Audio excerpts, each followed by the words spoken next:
Next up, let's talk about major scale chord extraction. A bit of a mouthful, let's break it down. We talked about in our last class how to make a major scale using the formula tone, tone, semitone, tone, tone, tone, semitone.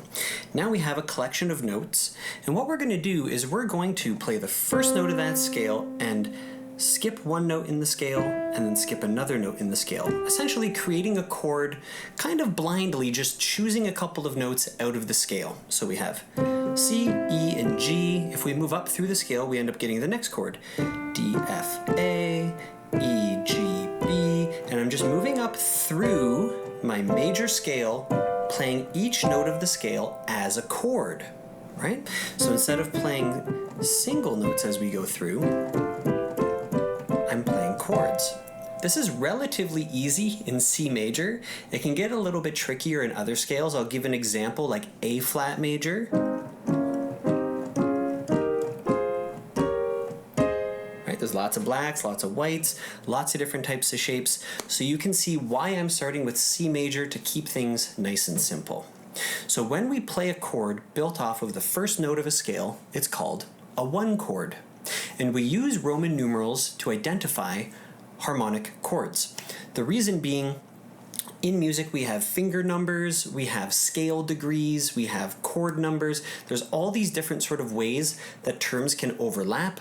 So Roman numerals have been set aside specifically when you're talking about harmony and in this case chord progressions. So our one chord is an uppercase Roman numeral 1 because it's major, and major chords are going to be uppercase, whereas minor chords will be lowercase. So if we go through it, what we end up getting is a uppercase Roman numeral 1. The second chord is minor, so it's going to be a lowercase Roman numeral 2.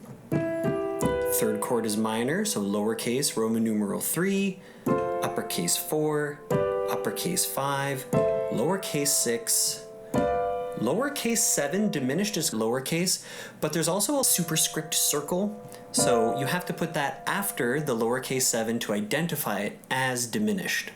So this brings us to the next thing that's worth memorizing, which is the order of chords within a major scale. In this case, major, minor, minor, major, major, minor, diminished, major. This is true for any major scale. If I start on G, tone, tone, semitone, tone, tone, tone, semitone, we have one black note. Let's extract our chords. Major, minor, minor, major, major, minor, diminished, major. Now if I went through that too quickly, don't worry about it. We're going to be sticking in C major and C minor for this first course. But as you go through the different harmonic courses, it's going to be the expectation that you learn to do this in other keys. So I don't know what level you're at. If you're an absolute beginner, don't worry. If you feel like you're intermediate but going through this course just to make sure you don't miss anything into the later courses, you can feel free to start to experiment in other keys. I'd say start off with relatively simple keys and then expand as you go.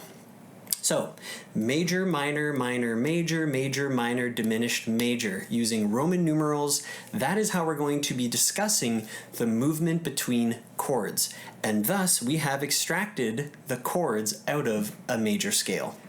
I'll see you in the next class.